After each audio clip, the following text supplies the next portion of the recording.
Here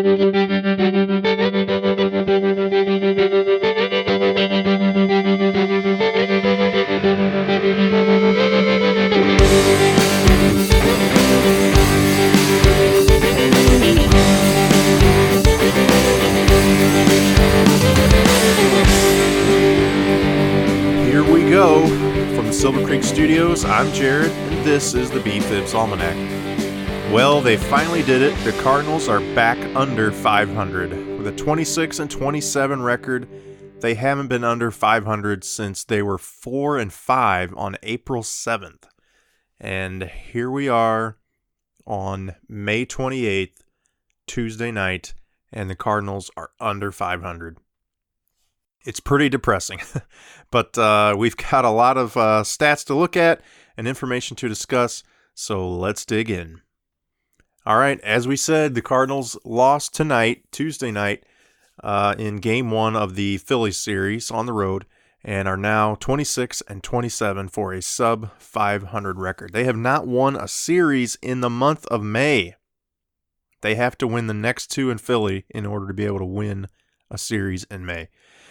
So, the collapse continues. They were 20-10 on May 1st after a win, which was kind of this epic moment of, having won 2 out of 3, 20 of their first 30. It was this great position to be in, first place by, I think, 4 or 4.5 games at the time, and are now, as of tonight, 6-17 since then. Nearly a .250 win percentage since that point.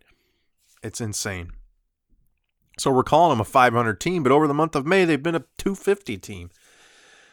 It's crazy. The starters over the last weekend in the Braves series were okay, the starting pitchers. But really, it was the bullpen that failed us, including Jordan Hicks. In 2 out of his last 3 outings, he has not been good. Now, some of that could be blamed on his lack of use for several outings in May. There was not a save opportunity, so he was not being called on as a closer. And it really came down to people were saying, he needed to be used regardless. And he was warmed up at least a couple times to come in, and then the situation didn't call for it. But when he finally did get some more action, he was definitely rusty. I think he was overused in the one outing where he pitched not 3 total innings, but he pitched in 3 innings. He finished up an inning, then pitched a complete inning, and then came back for a 3rd inning and got rocked.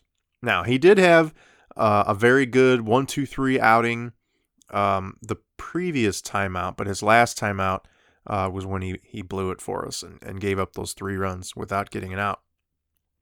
So he has looked shaky lately. I'm not sure if it quite qualifies as something to be concerned about, but when your closer hasn't been used much and then is ineffective in 2 of his 3 outings, it's something to keep an eye on. Tyler Webb was also bad and cost the game recently, but in his last 10 appearances, he's only given up 3 hits and 4 earned runs, and those runs came in 3 outings. So 7 of his 10 appearances has been no earned runs. So a very good and no hits. In my opinion, a pretty decent track record. Now, it did end up costing us in a couple of those games, but especially the last one where I believe he walked 3 batters and then gave up the 1 hit for the go-ahead run. But overall, I know there's people saying Webb shouldn't even be on the roster and they need to send him down right now. And we need to go sign Dallas Keuchel and get a lefty and whatever. It's probably a little early to give up on Tyler Webb. He has looked a little rough here and there, but overall his numbers are pretty decent, especially lately, or the last 10 appearances. So, tonight in Philadelphia, Adam Wainwright was the starting pitcher, and he had 10 strikeouts and no walks. And apparently, among pitchers 37 and older, he is the only pitcher ever to do that. That's kind of one of those weird stats, like among pitchers 37 and older who are named Adam and pitched on May 28th with a hangnail or something, But to his credit, a very seemingly good outing. 10 strikeouts, no walks. Sounds great, right? But he did have 8 hits and 4 earned runs. 4 is not exactly a lot, but it's not a little either. You give up 4 runs, you try to predict what should you do. If you only give up 1 or 2 runs, your team should win that game. Likewise, if you score, let's say 6 runs, if you score 6 runs, you should win that game. 4 is kind of right in that middle ground of like, well, I'm not really sure. If you give up 4, you might win the game, but you might lose. And in this case, the Cardinals lost. Why did they lose? The offense only had 4 hits, and 2 of those were in the first inning on the 2 home runs that led to their only runs of the game. So they were basically shut down after the first inning. Pivetta, the starter for the Phillies, had nearly an 8.5 ERA going into that game. And it looked like in the first inning when we got to him for 3 runs on 2 home runs, he was going to be in for worse. And we were just going to pile on and they would have to start, thinking about pulling him out. Well, he settled in. He ended up pitching 5 innings, 3 hits, 2 walks, 6 strikeouts. So he didn't quite have a quality start. You got to go 6 innings for a quality start. But in my book, after the damage he had in the first, that's a quality start. To go 5 innings, I think he pitched 105 pitches, 6 strikeouts, 2 walks, and no more damage after that. He did his job. And of course, the bullpen for the Phillies came in and shut us down after that. The Cardinals totaled 11 strikeouts. So 6 came from Pivetta and 5 came from the rest of the bullpen. So not a good outing. There were, in the past we've looked at how many runners were left on base, what was their ratio with runners in scoring position. I think they only had 4 runners left on base, and they were 0 for 1 with runners in scoring position. So they barely had any opportunities to not do anything with runners in scoring position or leaving guys on base. What I saw, particularly at the end of the game, was the batters were trying to kill it. They're striking out, but you could just see them all trying to pull the ball. Nobody thinking about going the other way. Goldschmidt did, and Ozuna on his home run in the first did, but these guys are all swinging through the fences. They're down 1 run, and, they're trying to tie it up with every swing. And it's frustrating to see. It's one thing if you try that in 1 inning or 2 innings and you recognize, that's not working. Hey, let's just manufacture a run here. Let's get on any way we can. But no, it seems like these guys are trying to beat the shift by hitting over it or hitting over the wall. They're not trying to beat the shift by going the other way or, take a walk maybe, or, I don't know. I have this, and it's probably not accurate, but what I always kind of say at the high school level is, always try to go the other way on a pitcher who's throwing a fastball and a changeup.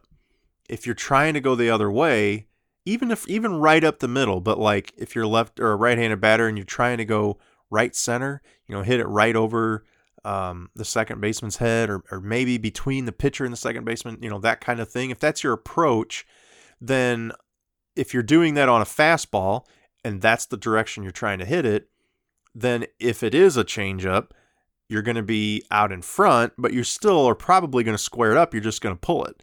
But when you're already trying to pull the fastball and you have to start your swing early and commit to the pitch a little earlier, then when it is a changeup, then you're just flailing at it because you're way out in front. You're swinging over the top of it. You've had to stop your swing mid-swing just to make the adjustment, and you end up doing what the Cardinals did, which is looking silly on 87-mile-an-hour changeups. Now, those were some very good pitches by the Phillies relievers late in the game, but still, they're even better pitches because of the approach that the Cardinals were taking. And if they're trying to wait on the pitch, sit back on it, maybe take it the other way, or maybe take it right up the middle, then even if your timing is a little off on that off-speed pitch, you're still probably not going to be way out in front and swinging through it like these guys keep doing. Now, do I know what I'm talking about? No. Have I ever hit major league or collegiate level pitching? No. So I don't know. Who knows? But to me, that's advice that I've heard over and over again from hitting instructors and other coaches, and I've seen it be effective. And it just seems like we're talking like it's not even rocket science. It's not even complicated advanced hitting theory. We're talking basic baseball approach. Try to hit it the other way and you'll still square it up when you're ahead. And these guys aren't even doing basic hitting approach. It's all about launch angle. We saw DeYoung swing at a fastball up at his eyes, and he was all corkscrewed around on it, trying to turn it up the line. And, he's trying to kill it, this high fastball with this crazy launch angle, and he just swung silly through it. And I don't know. It's frustrating. There we go again with that word, frustrating to watch. I don't know. I mean, at some point, do we blame the hitting coach? We've got a new hitting coach. Now, we all loved to blame John Mabry back in the day. We can't blame Mabry anymore. This guy came on board with allegedly advanced metrics and an advanced approach to hitting that worked in Houston, is still working in Houston. And he was going to bring it here to St. Louis.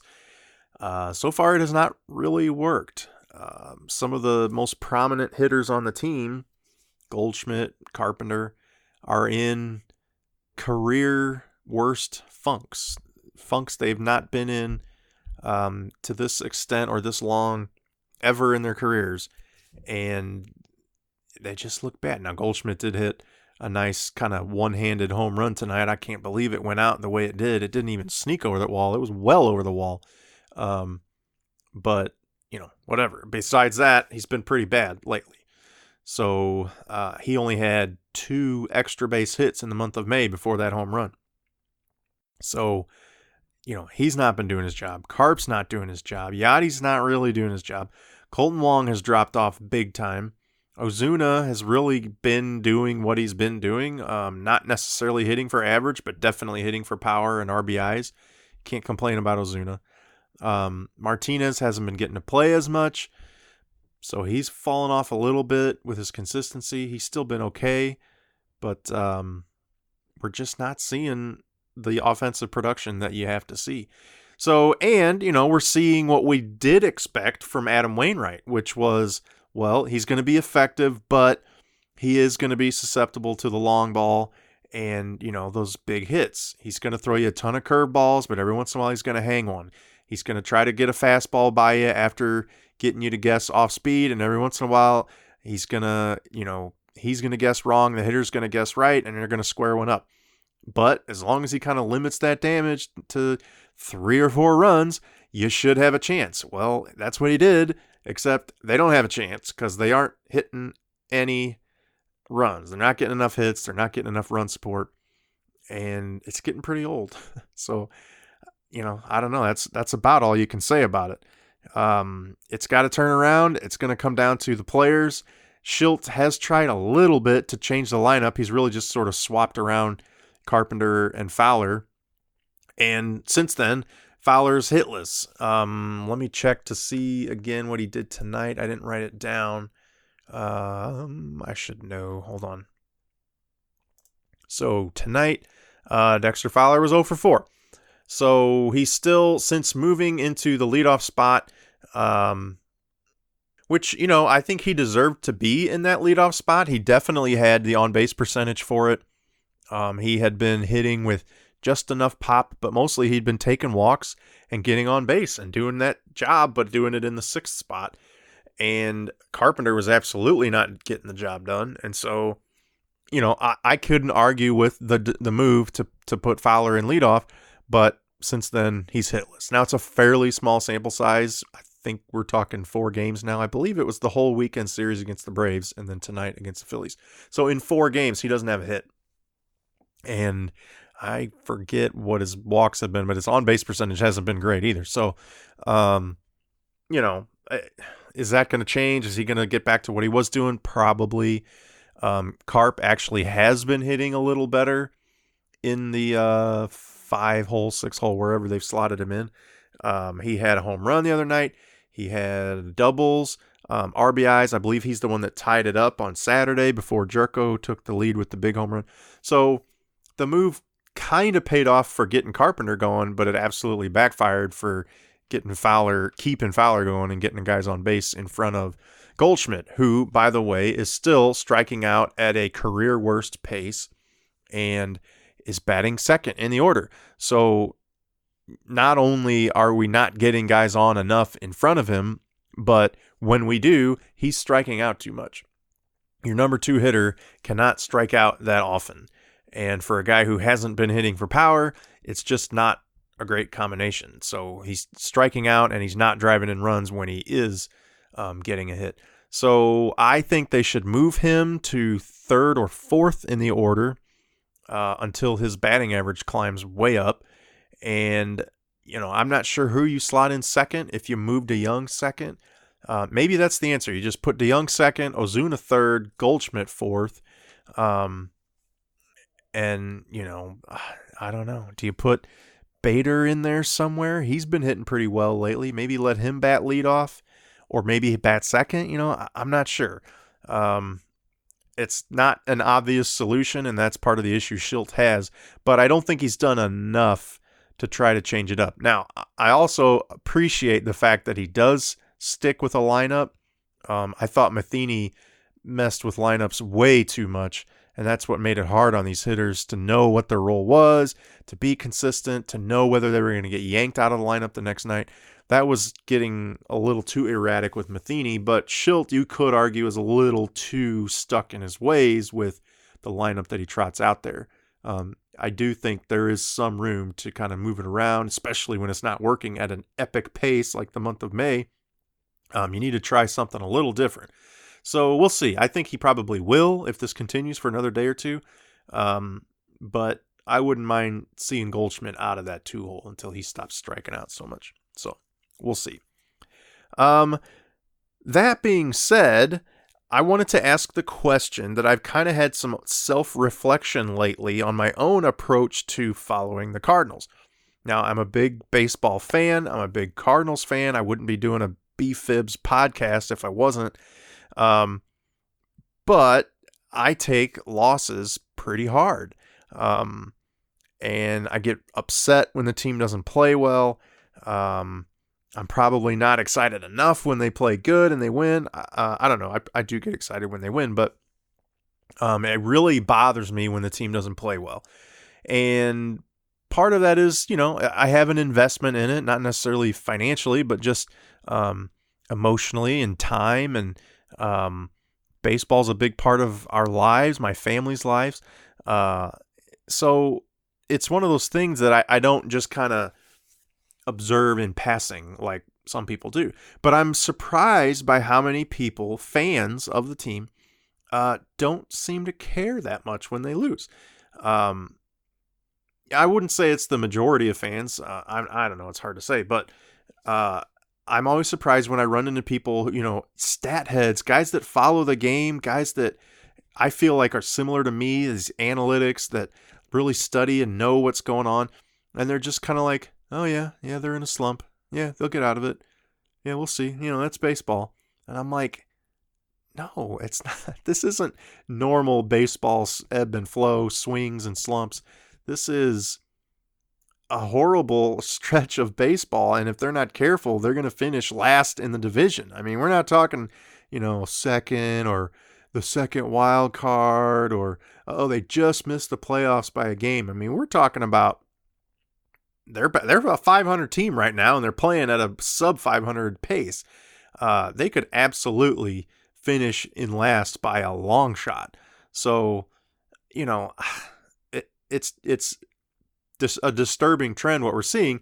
But and they could absolutely turn it around too. I don't want to have this horrible attitude of like, oh, they might as well mail it in and let's start talking about the draft and whatever, right? Trade away everybody.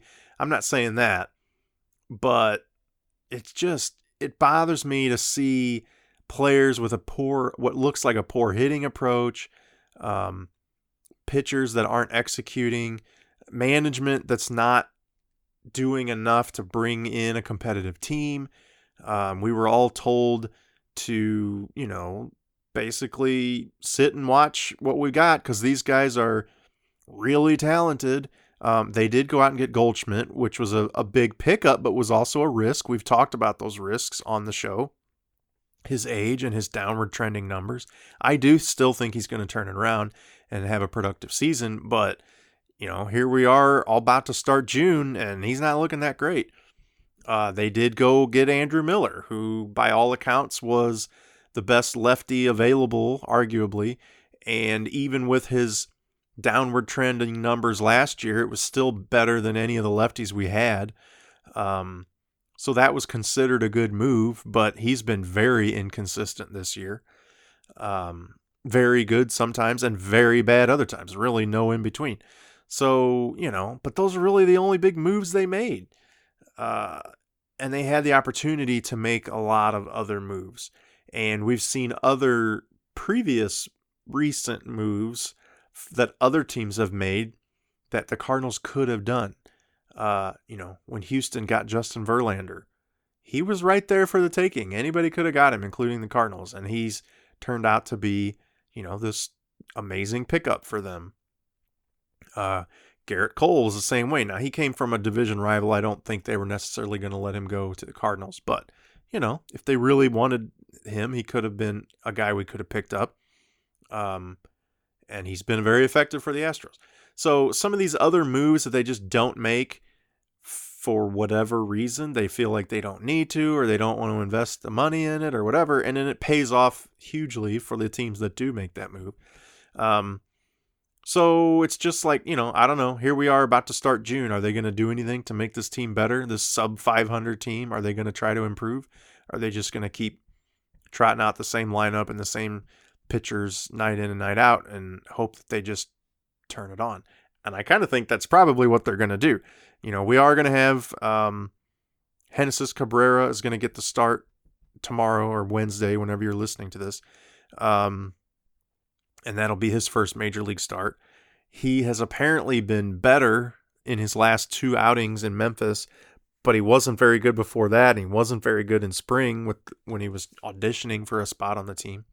So to me, I'm asking the question, is that it? That's who we've got? The next guy up is a guy with a 6-point-something ERA in Memphis, and he's only getting a call because his last 2 outings have been better. It's just, I can't, it's kind of hard to believe we don't have some other option when we were told that we have all these young arms. Alex Reyes is building his way back. Daniel Ponce de Leon is definitely near the top of that list. Austin Gomber is back off injury and is kind of getting himself conditioned again, and he will get some opportunities likely. So there is some depth besides Cabrera, but it's just a little concerning that this is the guy when we think we're in a hunt here. And we really are. The standings show we're not that far out.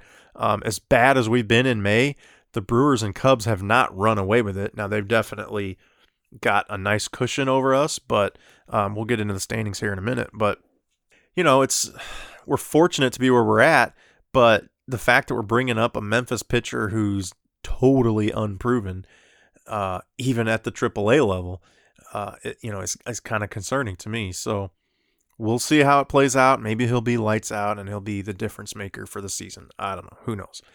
Hopefully we see effective Alex Reyes sooner than later. He wasn't really effective in his first stint up this season, but we shall see. All right. So as we said, the Cardinals are 26 and 27.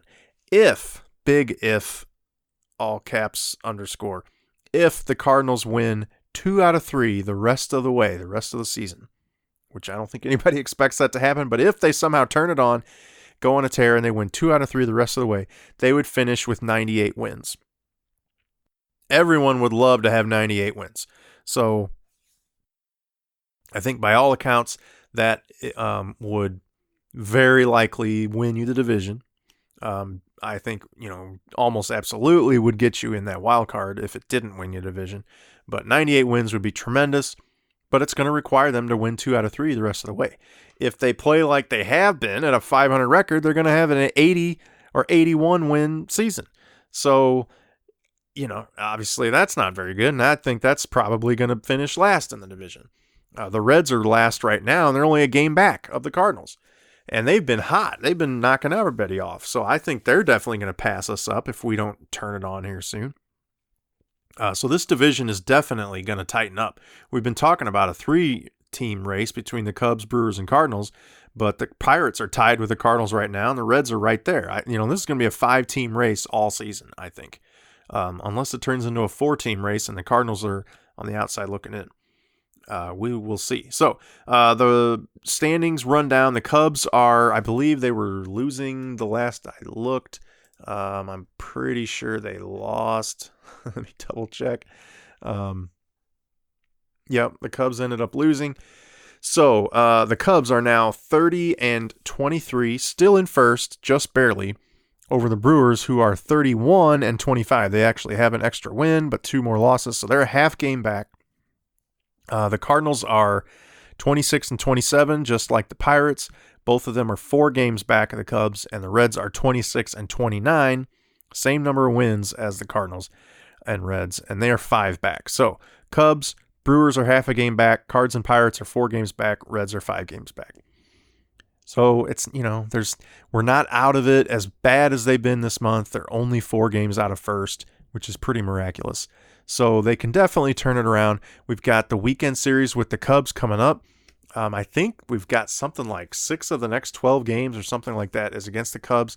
So if we handle our business, we can definitely leapfrog them and hopefully get into first if we put some pressure on the Brewers. So we'll see. But I kind of wanted to, I don't know, this episode kind of went a little off the rails from what I had planned, and it went longer than I thought it would. I didn't actually expect to talk about the games all that much. I wanted to really get into how fans like myself react to losing or bad play. I definitely take it harder than I should, but I feel like it's a fairly normal amount for a big baseball fan to react. And I'm always surprised when people who consider themselves big fans of the Cardinals are just kind of like, yeah, we'll see. They're right there. We'll turn it around. It's fine. It's still early. I guess I'd love to react that way. At the same time, I'm not sure I would like to, because I feel like that doesn't care, and I do care. And so when you don't care about something, it's like, well, why bother even paying attention or talking about it? I don't know. I guess if I didn't care, I wouldn't care. So anyway, let me know if you care. You can get a hold of the show at BFibs Almanac on Twitter and Instagram, bfibsalmanac@gmail.com. And you can find us on YouTube, BFibs Almanac Podcast. And let me know how much you care or don't care. Am I overreacting? Am I underreacting? Do you think they're going to turn it around offensively? What should they do differently? What about the pitching staff? Should they make a change in the starting rotation? Should they make a change in the bullpen? Should we fire Shildt? Do I need a hashtag fire Shildt? I don't know. I'm not ready to fire Shildt. I like Shildt a lot. I do think he has improved the team in many ways. Their record, not so much, but many other ways they have improved, and I think they like playing for him, and they do play hard for him.